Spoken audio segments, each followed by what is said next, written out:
Fake खबरें चलाती हो तुमने वो हेमा मालिनी के पति को मौत से 10 दिन पहले मार दिया था। वो महिला हो तुम जो हमें कह रही हो कि हमें 2 कौड़ी का ज्ञान नहीं। पता चला 1980 का न्यूज 2026 में बता रही और कह रही है कि आजकल का 2 कौड़ी का टीचर जिनको कुछ जानना ना कौड़ी, कभी ब्लैक बोर्ड लेकर कुछ एक्सप्लेनर बनाते हैं, खाली व्यूज बटोरते हैं, उटपटांग ग्रैब्स लिखते हैं और उसके बाद से अपने आप को इतना महारथी समझने लगते हैं कि कुछ लोग उनको फॉलो करने लगते हैं और फिर वो जाकर जहां पर जो आता है वो बोलते हैं और उसके दम पर फिर वो जो मीडिया खुद को समाज का आईना कहता है, उनके शब्द देखिए। मुझे लगता है सवाल हमारी योग्यता का नहीं, तुम्हारी पढ़ाई का होना चाहिए। तुम बोल रहे हो जो सुबह से शाम तक सिर्फ फर्जी न्यूज देते हो, बिना होमवर्क की न्यूज देते हो। तुम 2000 के नोट में चिप लगा देते हो, ऐसी चिप कि अगर जमीन में भी पैसा गाड़ दोगे तो आरबीआई को पता लग जाएगा। ऐसा मिसगाइड करते हो तुम लोग। किसी के मरने से पहले उसको मार देते हो। धर्मेंद्र जी को पहले ही उन्होंने की, उनका मृत्यु हो चुका है। अंजना की बच्ची कह रही है कि यूट्यूब टीचर्स को 2 कौड़ी का ज्ञान नहीं होता। मैं अपनी बात करूं तो 5 बार सरकारी नौकरी निकाल के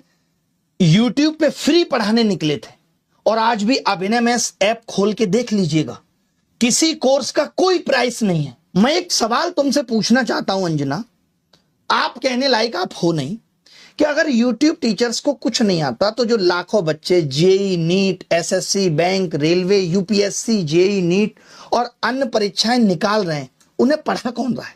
चाचा तुम्हारे।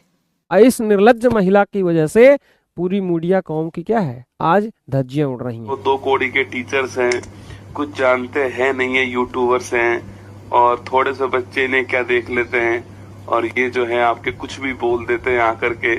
मैडम 157 ये तुम्हारी रैंक है, ठीक है। और अगर तुम्हें कभी शक होना कि हम कुछ जानते हैं या नहीं जानते हैं तो सुबह 6 बजे हम भी करंट अफेयर्स पढ़ाते हैं।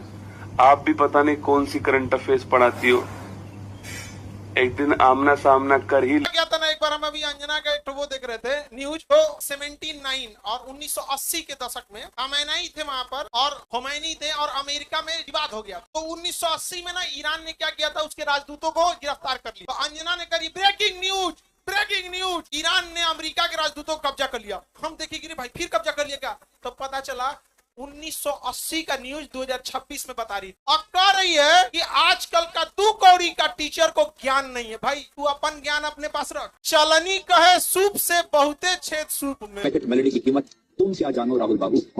एक पैकेट मेलोडी की कीमत तुम क्या जानो राहुल बाबू। खड़े खड़े खरीद लेगा। दादी प्रधानमंत्री थी, बाप प्रधानमंत्री था, अभी भी विपक्ष में बैठा है 100 सांसद लेकर के। तुम जिस दिन रोड पे उतर जाओगे लोग वोट देना तो छोड़ो, तुम्हारा कोट छीन लेंगे। भाग्य तो यही है कि इस देश कि मीडिया ने विपक्ष को दुश्मन बना दिया। पहले इनको उखाड़ के फेंकना है। ये लोग जिम्मेदार हैं देश की बर्बादी के लिए और सरकार के मनोबल को बढ़ाने के लिए। इन्होंने भगवान बना दिया देश के सत्ताधारी लोगों को। ये देश के सबसे बड़े देशद्रोही है आजकल के पत्रकार। इतना तुम्हें जब तक ये देश को जला ना देंगे सब इन चोटों को शर्म, तब तक सुकून नहीं मिलेगा। और हम अभी भी मीडिया वालों को समझा रहे हैं, देश में जेनजी जिस दिन उठेगा वो किसी नेता को नहीं पीटेगा, भारत का जेनजी मीडिया के पत्रकारों को पीटेगा। ये आप पता नहीं। अच्छा उससे अच्छे तो ये स्वतंत्र पत्रकार हैं, सब स्वतंत्र पत्रकारों से जाते हैं। फेक खबरें चलाती हो तुमने वो हेमा मालिनी के पति को मौत से 10 दिन पहले मार दिया था। वो महिला हो तुम जो हमें कह रही